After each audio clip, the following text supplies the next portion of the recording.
Salut à tous, c'est Axel de testmobile.fr. Aujourd'hui, je vous propose de tester le Sync Slim de Wico. Wico, c'est un petit constructeur basé en France, à Marseille. Et donc, ces terminaux sont designés là, en France, mais par contre sont assemblés en Chine, comme je pense tous les terminaux de toute façon, ou dans cette zone-là en tout cas. Voilà. Alors, la particularité de cet appareil, du Sync Slim, c'est avant tout d'être pas très cher, 150 € nu. C'est vraiment pas grand chose aujourd'hui en moyenne gamme, parce qu'on va le qualifier quand même de moyenne gamme en termes de spec, hein, vous allez voir juste après. C'est un terminal qui est vraiment pas cher du tout. Il n'est pas proposé chez les opérateurs, du moins pour l'instant. Alors voilà. Et deuxième chose, une des raisons aussi pour laquelle il n'est pas proposé chez les opérateurs, c'est que c'est un terminal dual SIM. Donc on va parler des specs rapidement. Donc c'est un appareil qui tourne sur Android là 4.0.4, donc c'est du ICS. Vous allez le voir, il n'y a pas réellement de surcouche. Il y a quelques éléments en plus, et il y a un autre élément dont on va parler, mais il n'y a pas vraiment de gros travail qui a été fait au niveau de l'interface. On a un écran 4 pouces 480 par 800, une optique 8 mégapixels, un appareil photo 8 mégapixels ici avec flash LED. On a 2 Go de mémoire interne et on peut monter jusqu'à 32 via micro SD. Il est dual SIM, donc ça c'est intéressant. C'est 2 mini SIM si je dis pas de bêtises. On a 512 MO de RAM, c'est pas grand chose. Du dual core 1 GHz au niveau du processeur. Donc 512 MO de RAM, dual core 1 GHz, c'est assez classique pour du, on va dire, bas de moyenne gamme Android aujourd'hui. Une batterie de 1600 mAh, je vais parler autonomie tout de suite. Alors on ira un peu plus loin dans le test écrit, je vous mettrai le graphe classique avec notre test complet. D'après mon expérience en étant utilisateur, j'ai eu une grosse journée en utilisation normale, normale plus entre guillemets, avec vraiment un peu plus de jeux, on va dire, un peu plus de web aussi. Vous pouvez monter jusqu'à 2 jours, un peu juste, mais c'est possible, c'est presque possible en utilisation vraiment plus légère. Donc c'est pas trop mal pour du 1600 mAh. Après, il faut voir que l'appareil est pas forcément super lourd au niveau du hardware, et du coup, à mon avis, c'est ça qui donne cette autonomie. Et puis c'est le software qui suit aussi, vous le verrez tout à l'heure. Alors, niveau contenu dans la boîte, on a des petits écouteurs de base qu'on va sûrement pas utiliser. Un chargeur de ce type là, bon, classique, hein. Un câble USB, micro USB classique également, une petite notice qui est plutôt bien faite, complète avec les captures, etc. Vous avez vraiment pas mal de pages et tout est en français, donc ça c'est cool. Du plastique, et puis c'est tout. Il y avait la batterie bien sûr 1600 mAh. Alors niveau design, le Sync Slim, c'est pas un appareil très original, hein. Vous le voyez déjà ici. Moi, il y a un premier truc que j'ai constaté. Alors, vous voyez, il n'y a pas beaucoup de terminaux. On teste pas beaucoup de terminaux Alcatel. Et d'ailleurs, je crois qu'on n'a jamais testé un terminal Alcatel. On en a manipulé lors de différents salons, etc. Mais il y a une chose que je trouve assez évidente, c'est que celui-là, il ressemble pas mal à certains terminaux Alcatel récents, avec voilà, cette face comme ça entourée de noir. Bon, ça c'est du classique. Après, on a les bords légèrement chromés. Enfin, chromé avec une teinte ici qui est légèrement violette en fait. Je sais pas si vous voyez bien. Voilà. Et ça c'est particulier quoi. C'est particulier, et on trouve ça également sur les tout derniers, je crois dans les flagship Alcatel. Regardez bien, One Touch 990, je sais plus trop, je connais pas les noms par cœur.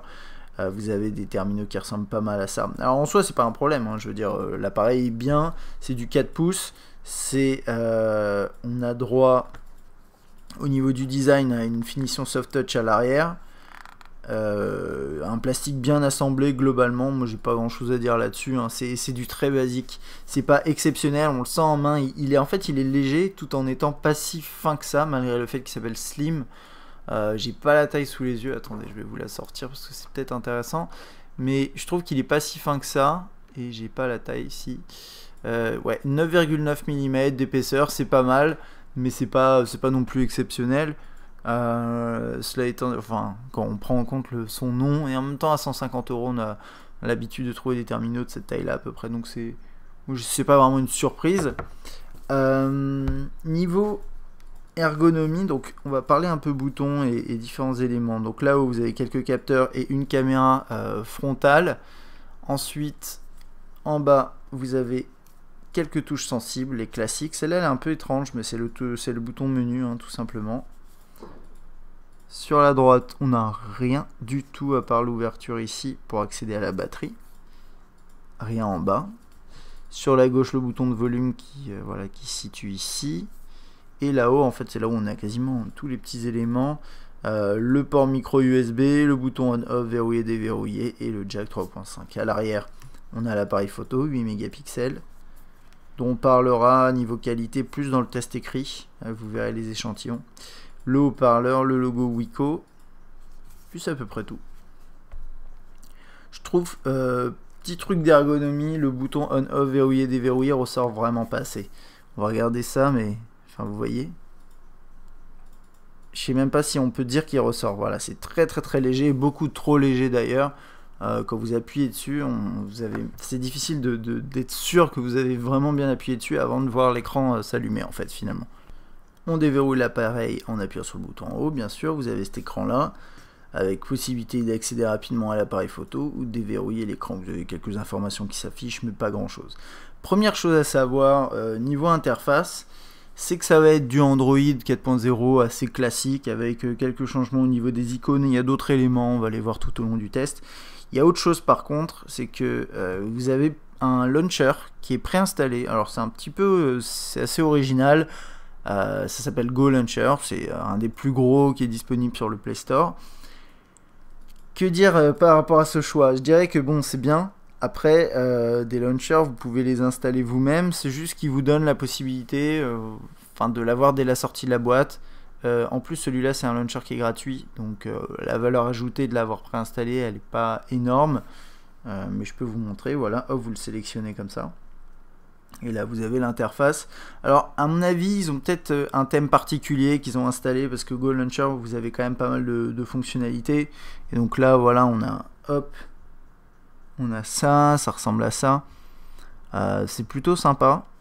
Et d'ailleurs, peut-être qu'on va rester dans cette interface-là, tant qu'à faire, pour tout ce qui est, pour ce test, parce que sinon, pour le reste, c'est vraiment... ce qu'ils appellent ici le lanceur d'application, c'est vraiment le Android de base, quoi, avec quelques modifications, mais je pense qu'on va faire ça du coup. Hop, je coche ça, je fais ça, super. Et vous voyez là-haut, alors vous avez des propositions des accès rapides ici.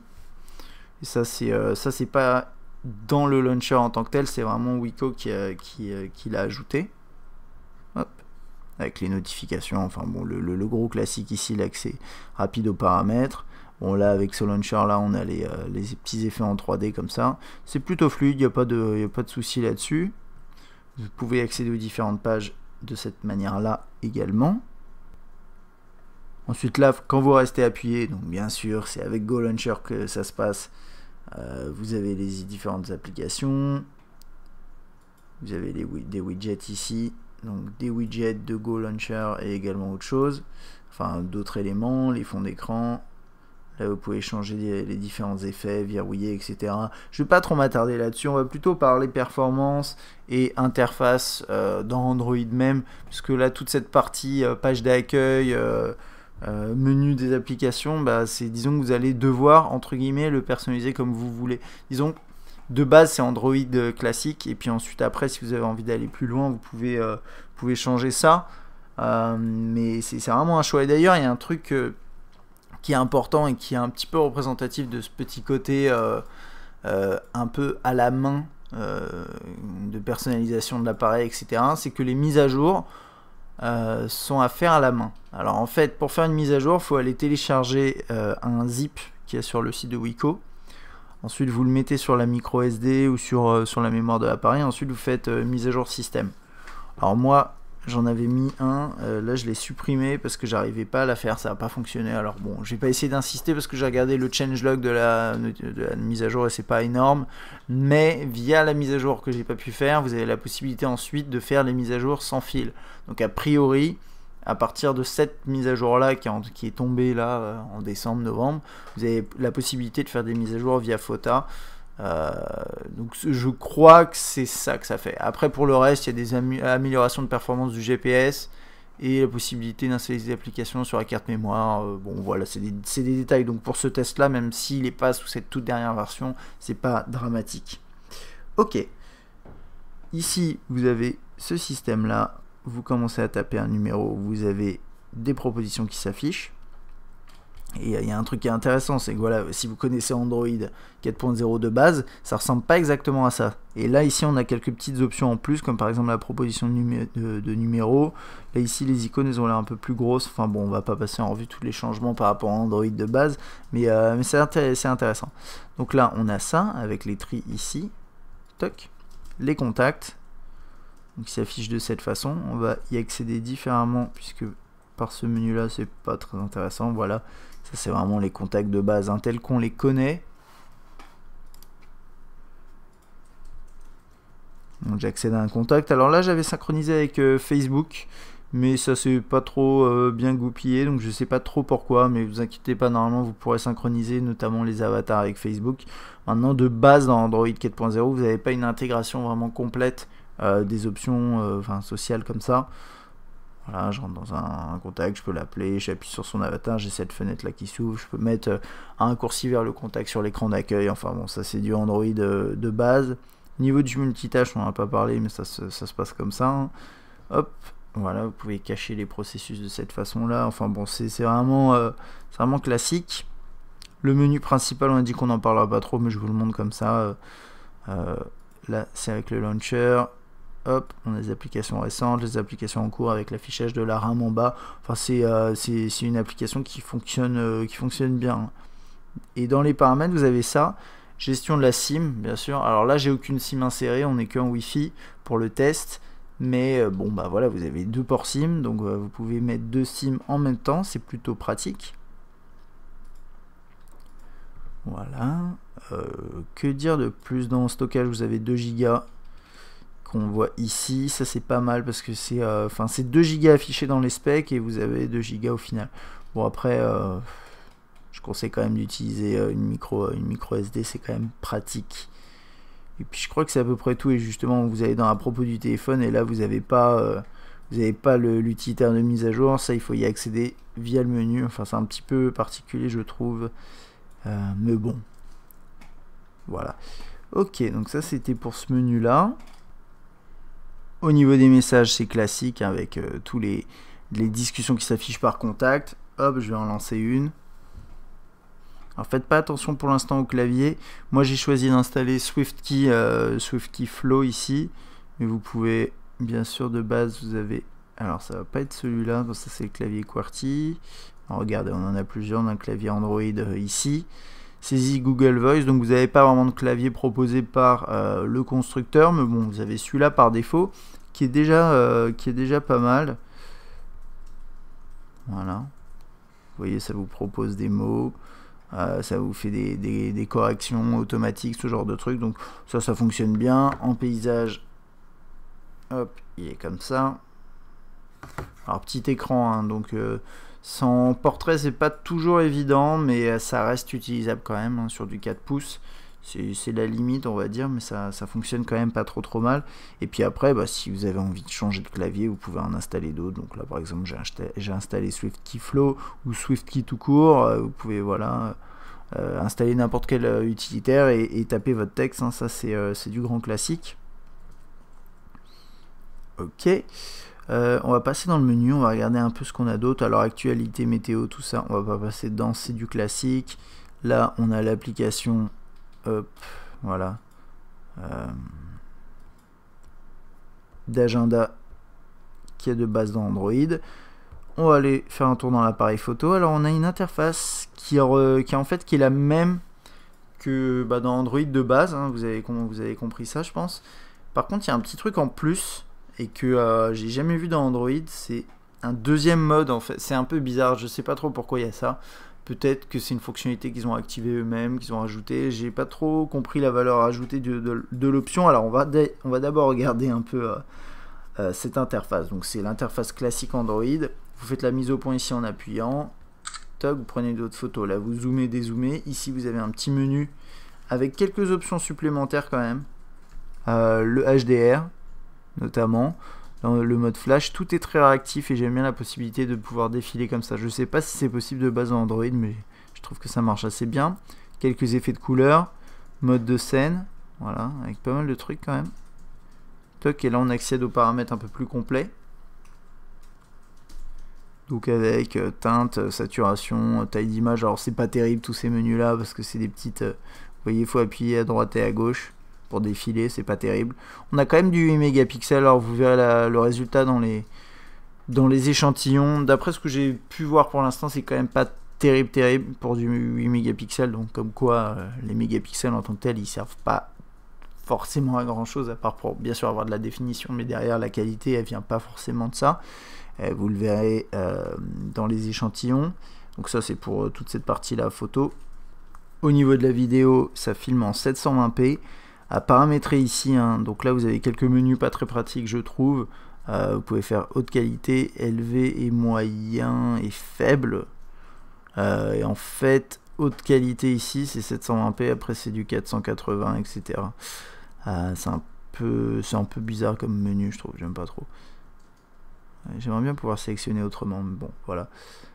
Mise au point, infini. Hop, continue. Donc vous pouvez également filmer. Ça va faire la mise au point. Voilà. Je sais pas si vous avez vu. Mais ça, c'est à paramétrer donc, voilà, dans les utilitaires. Que dire de plus? Après ici vous avez quelques options, donc pareil, le mode de flash, balance des blancs, effet de couleur, quelques éléments ici pour faire voilà, on avait ces trucs là, on les avait également dans Android de base, donc on les retrouve. C'est à peu près tout, donc 720p, autofocus continu, quelques petites options, bon en soi c'est pas mauvais du tout. Vous verrez la qualité dans les échantillons. Ensuite vous avez deux modes pour créer des images panoramiques, alors ça c'est un peu étrange, mais pourquoi pas. Donc vous en avez un premier, hop, vous prenez les photos de cette façon là, voilà. Si j'arrive, voilà, bon là je vais m'arrêter, je sais pas si je peux m'arrêter d'ailleurs, toc, voilà. C'est pas trop mal le rendu, c'est assez proche de ce qui est capable de faire un Galaxy Nexus avant la mise à jour 4.2 et le nouveau mode de panoramique. Mais en soi c'est des photos panoramiques, hein. Après le truc c'est que on va regarder, j'en avais fait, je crois j'en ai une qui traîne quelque part. Je vais essayer de vous montrer ça. Hop, ça va être tout. Alors ça c'est autre chose, on va regarder ça un peu après. Non, j'en ai pas là. Ça c'est une photo en mode HDR, ça c'est une photo sans le mode HDR. Donc là sur ce genre de scène il n'y a pas beaucoup de différence. Et donc bon, le résultat vous verrez dans des échantillons encore une fois, mais c'est pas trop mal. C'est en soi les images panoramiques pour moi c'est purement pour faire du souvenir parce que vous pouvez rien en faire après derrière. Niveau pixels c'est légèrement, enfin c'est très pixelisé, la définition est pas très bonne, donc comptez pas sur, enfin imprimez pas ce genre de truc ou quoi. Et ensuite on a un autre mode de panoramique qui d'après moi n'a pas vraiment de sens, mais vous appuyez, ensuite après bah, vous bougez et puis ça va faire tout seul. Donc ok, vous lui dites ça a pris la photo panoramique, c'est un peu étrange quand même, mais pourquoi pas. Et ensuite quand vous l'ouvrez, voilà, hop.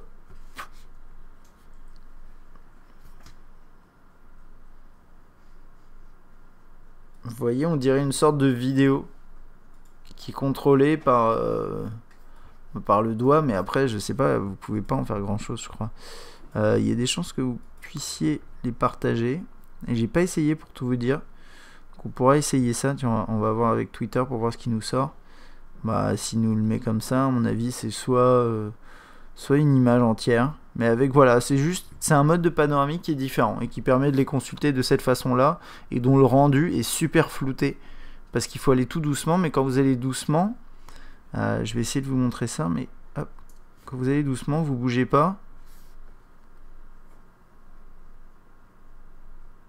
et vous voyez là par exemple j'ai arrêté de bouger dès qu'il commence à voir que je bouge, il commence à enregistrer l'image, et même si je bouge plus, il va continuer à enregistrer. Donc c'est pour ça que je dis, on dirait vraiment qu'il enregistre une vidéo. Enfin bon, voilà, ça c'est ce deuxième mode de panoramique. Donc vous avez tout ça dans l'interface d'appareil photo. Pour l'instant, c'est quand même du classique là-dedans. Il y a juste cette petite option panoramique en plus, et quelques petits éléments d'appareil photo comme le HDR, c'est pas trop mal quand même. Tout ça on a vu, la calculatrice, bon c'est la calculatrice de base. Au niveau des emails, alors vous avez ce client là, ça c'est le client email qui est utilisé dans Android par défaut pour tout ce qui est au-delà de Gmail, et vous verrez, je vais lancer celui-là parce que l'interface est exactement la même, hein. Ça c'est l'interface dans le client pur Gmail, et c'est la même dans l'autre, sauf que les couleurs sont un peu différentes.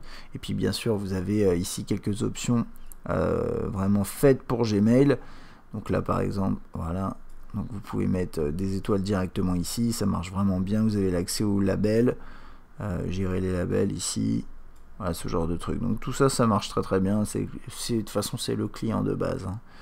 Un gestionnaire de fichiers qui est plutôt propre, voilà. Donc, vous pouvez aller faire chercher vos fichiers, etc. Moi je trouve que ça marche bien. L'horloge, bon, ça de base également. Bon, Go Launcher, on va pas m'en rentrer dedans. Alors, ils appellent ça le lecteur Google Vidéo. Bon, je trouve ça étrange comme nom, mais c'est peut-être le nom de base dans Android. C'est juste, ça s'appelle pas comme ça, même sur le Galaxy Nexus. Voilà, lecture de DivX en natif, bien sûr. Un chargement relativement rapide. Pas trop de fonctionnalités là-dedans. Bien sûr, vous pourrez installer d'autres lecteurs vidéo, hein, comme un Rock Player, etc. Enfin, il y en a pas mal d'autres qui permettent d'aller un petit peu plus loin. Hop. Donc Maps, tout ça, on va pas regarder. On va aller dans Musique rapidement. C'est le lecteur qu'on connaît dans Android, hein, avec tous ces petits onglets-là depuis ICS. On va regarder un petit peu quand on rentre dans un morceau ce que ça donne. Voilà. Alors là, on a cette interface-là qui a un petit peu changé par rapport à ce qu'on a de base. D'après moi, toute cette barre bleu-grise en bas, la disposition des éléments, mais bon, c'est propre. Hop, on va voir en paysage ce que ça donne. Voilà.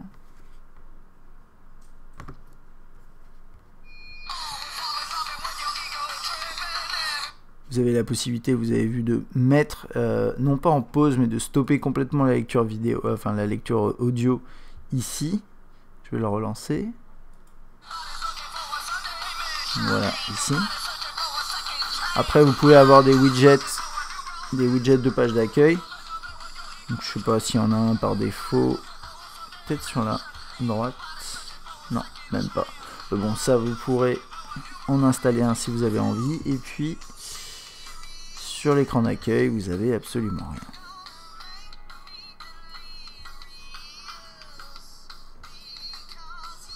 Voilà. Vous avez les fonctionnalités classiques, hein, répétition, shuffle, aléatoire, la lecture, la playlist en cours de lecture. Je sais plus si on a des fonctionnalités liées à ça. Oui, c'est faire des recherches, mais après vous pouvez demander à faire une recherche dans vos fichiers à vous. Donc ça, pourquoi pas. Et puis c'est à peu près tout ici, hein. Après vous avez les titres, les playlists. Bon, ça on a déjà vu. On va regarder ce que ça vaut niveau haut-parleur.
Je suis un peu mitigé sur ce haut-parleur. À la fois, je le trouve pas si mal que ça sur les gros coups de percussion, certains morceaux comme ça, comme les premiers. Sur un morceau plus complexe comme celui-ci, ça va être très fouillis. C'est un son assez plat. Et comme d'habitude, sur ce morceau-là, je le trouve bien parce qu'en fait, au début, c'est un peu complexe. Et si le haut-parleur ne gère pas, en fait, on n'arrive pas à distinguer les différents éléments qu'il y a dans le morceau. Et là, c'est complètement le cas. C'est un petit peu dommage. Niveau volume, c'est moyen. C'est vraiment moyen. Donc, pour un terminal de cette gamme et à ce prix-là, nu, 150 € nu, voire un petit peu moins, ça va dépendre des moments, j'ai l'impression. Puis, bien sûr, il va baisser en prix avec le temps.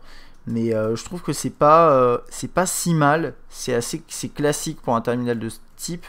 Maintenant, c'est clair qu'il y a beaucoup mieux, et même en moyenne gamme, j'ai pu tester des terminaux un petit peu mieux. Il y a une chose qui est sûre, c'est que quand vous êtes à fond niveau volume, le son est pas sale en soi, puisque le volume n'est pas trop élevé et un peu bridé. Donc en soi, bon, pas trop de volume, mais une qualité relativement décente. Bon, je trouve que c'est pas si mal. C'est classique sans plus, quoi. Voilà. Pour le haut-parleur. On va passer au web. Alors comme le Wiko, ce Wiko Sync Slim tourne sous Android 4.0, vous allez pouvoir installer, si vous avez envie, Chrome. Alors j'ai laissé ce clavier, mais faites pas attention à la couleur horrible de ce clavier. C'était juste pour faire des tests au niveau des... Et j'ai du mal avec le O, excusez-moi. C'était pour faire des tests avec les thèmes. Hop, on va aller faire un petit tour sur Test Mobile. Donc vous avez le navigateur Android par défaut, depuis ICS, avec voilà les vignettes de cette façon-là. Vous pouvez ouvrir un nouvel onglet. Hop, c'est ce qu'on va faire.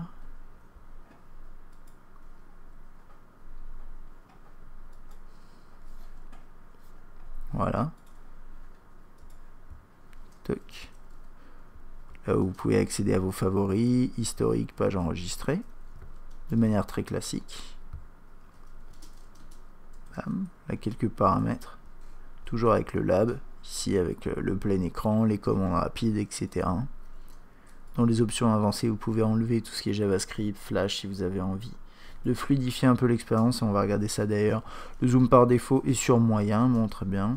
Et voilà, c'est à peu près tout. Vous avez aussi ici l'aperçu des pages et configurer les pages web pour qu'elles s'ajustent à l'écran qui est coché. Mais ça, tout ça, c'est vraiment classique. D'ailleurs, vous avez vu, comme il y a cette option qui est activée, ben, ça va être, le texte va être un petit peu plus sur la gauche, là sur Test Mobile en tout cas. Alors, voilà, niveau performance, en zoom dézoom, en tout cas là sur Test Mobile, c'est pas trop mal. Il y a quand même un effet de mosaïque qui est assez, enfin de damier. Là on n'a pas le damier, mais vous voyez ici quand ça se charge, les éléments là potentiellement ils ont déjà été affichés, donc quand je fais ça, il est censé me les afficher plus rapidement que ça. Mais bon, ça c'est pas trop grave. Hop, on va aller voir sur un site plus lourd. Donc là, l'interface mobile qui défile... qui défile relativement moyennement quand même. Faut bien le reconnaître. Pour une interface mobile, c'est pas terrible et normalement ça s'affiche bien mieux que ça. Bon, on va le faire souffrir en allant sur la version complète. Là sur Test Mobile, j'ai chargé un article. Vous voyez, ça procède par à coup, quoi. Donc là, quand je bouge comme ça, ça va à peu près. Hop, je peux zoomer, toc, me placer dans l'article. Voilà, j'ai dû cliquer sur un lien, c'est pas ce que je voulais faire. Ah bah dis donc. Voilà. Hop, voilà. Là on zoome et on est bien affiché pour, pile dans la colonne de texte. Et niveau résolution, bon bah c'est une résolution qu'on retrouve de manière assez classique, hein, du 480 par 800. Sur du 4 pouces, ça fait une densité de pixels qui est pas si mauvaise que ça. Et du coup, je trouve que c'est pas trop mauvais. Maintenant, c'est clair que voilà, si vous êtes habitué à avoir des écrans un peu plus performants que ça sous les yeux, vous serez peut-être un peu déçu. Hop. Et d'ailleurs, j'en ai pas trop parlé, mais au niveau de la gestion des noirs, des couleurs, etc. Couleurs, ça me semble pas mal. Sur les angles de vue, c'est pas top. Là, ici, on a pas mal de reflets en plus. Donc c'est pas un écran exceptionnel, hein, mais ça reste correct. Ça m'a pas choqué particulièrement quand j'ai allumé. Alors il a fini de charger. Ouais, et là c'est pas terrible. C'est pas terrible du tout. On va lui enlever celui-là. Je sais pas si ça peut l'aider vraiment.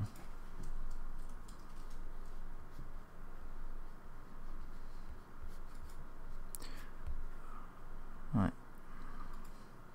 Il a quand même de grosses difficultés. Et ça prouve encore une fois que, au-delà du hardware, qui en soit pas mauvais, hein, du dual-core 1 GHz, 512 MO de RAM, bon, j'ai vu des terminaux moyenne gamme qui avaient ces specs-là, qui affichaient des performances meilleures sur le web.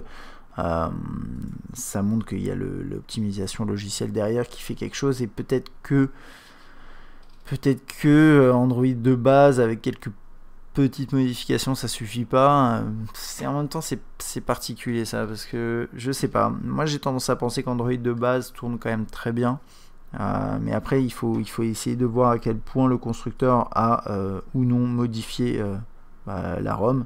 Là pour le coup j'en ai strictement aucune idée.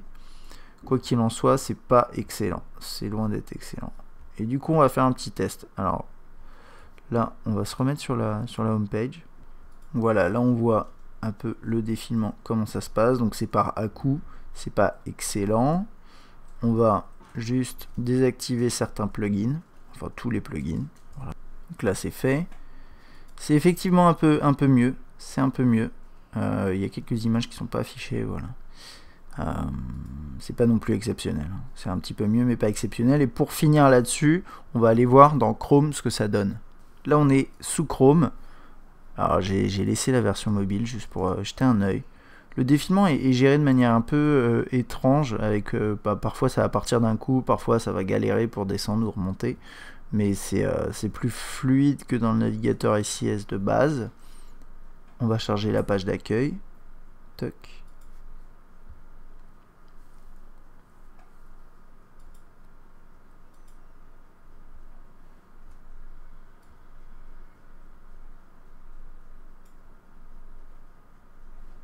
Alors là c'est bon, il a vraiment tout chargé. Ouais.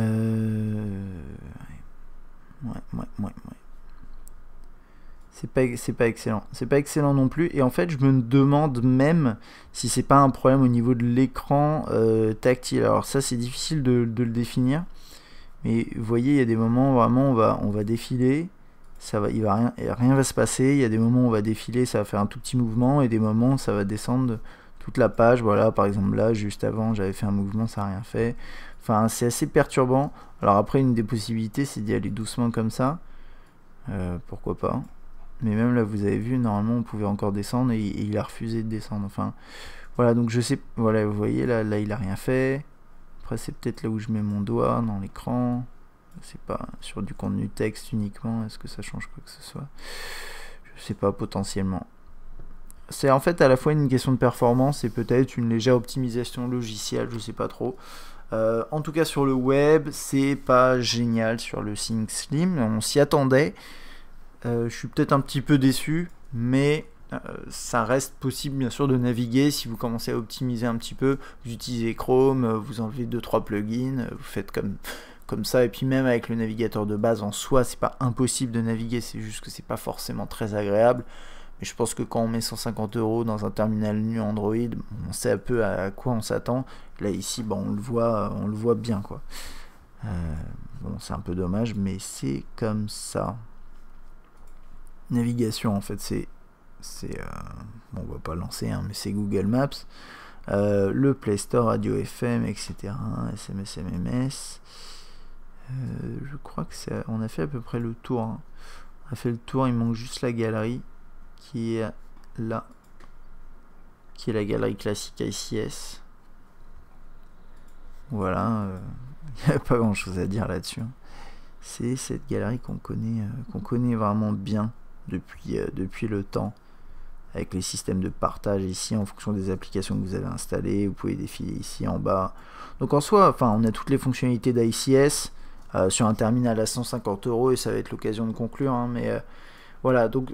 Pour 150 €, qu'est-ce que vous avez en fait? C'est ça qui est important. Vous avez un appareil sous Android ICS, Ice Cream Sandwich, qui n'est pas la toute dernière version, mais on va dire c'est la version qu'on s'attend à trouver aujourd'hui sur un terminal qu'on achète, surtout en moyenne gamme. Donc ça c'est plutôt bon. Au niveau de la surcouche, il n'y en a pas. Donc si vous aimez bien Android 4.0, vous serez content potentiellement. Après, vous pouvez installer des launchers, comme il y en a un préinstallé par exemple. Au niveau des performances, c'est pas excellent. Dans l'interface, c'est pas mal.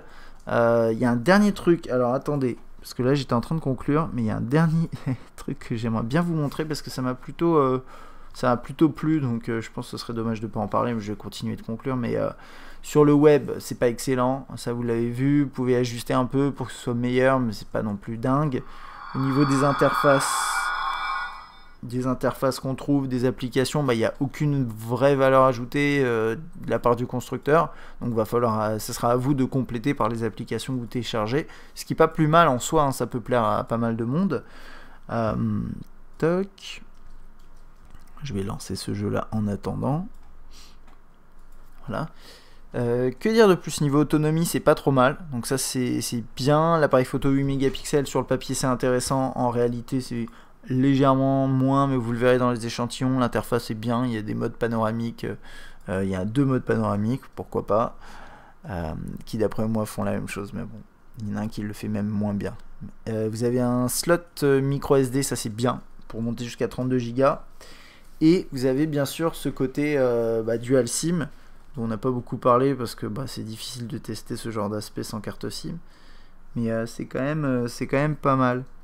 Et là, on va juste... Je suis pas très bon à ce jeu, mais... Voilà, je vais vous montrer un peu comment ça tourne en jeu pour voir les performances. Donc ça, c'est quand même un jeu qui est assez lourd. C'est Mass Effect Infiltrator. Donc on va voir ça.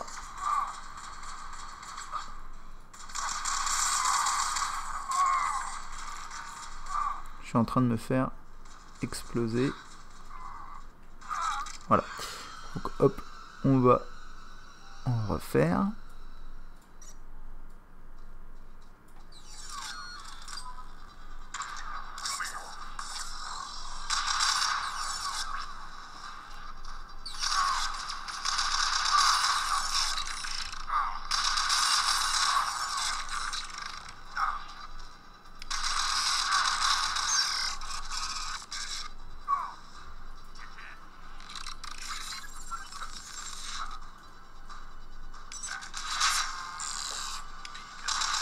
Voilà, et c'est assez fluide, hein.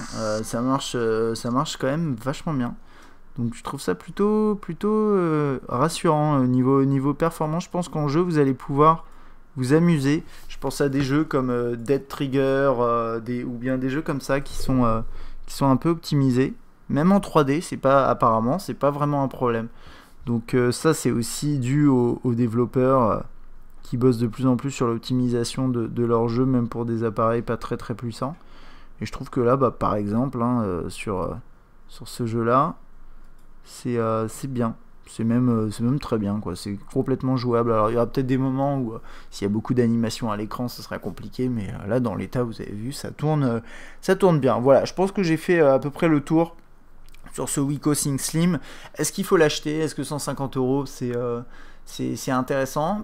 Potentiellement oui, si c'est votre premier smartphone Android, que vous avez envie de quelque chose d'assez simple à utiliser, sans vous prendre trop la tête, et vous n'avez pas besoin de quelque chose qui soit très puissant, qui soit super bon en photo, qui soit le top du top, écoutez, pourquoi pas sur un marché où on a de moins en moins d'affinité avec les opérateurs, 150 € nu, je pense que c'est intéressant. Donc il y a pas mal de boutiques qui le proposent. Cherchez un petit peu sur la toile, on vous proposera un récapitulatif des prix dans le test. Et voilà, c'est tout ce que j'avais à dire aujourd'hui sur ce Wiko Sync Slim. À bientôt.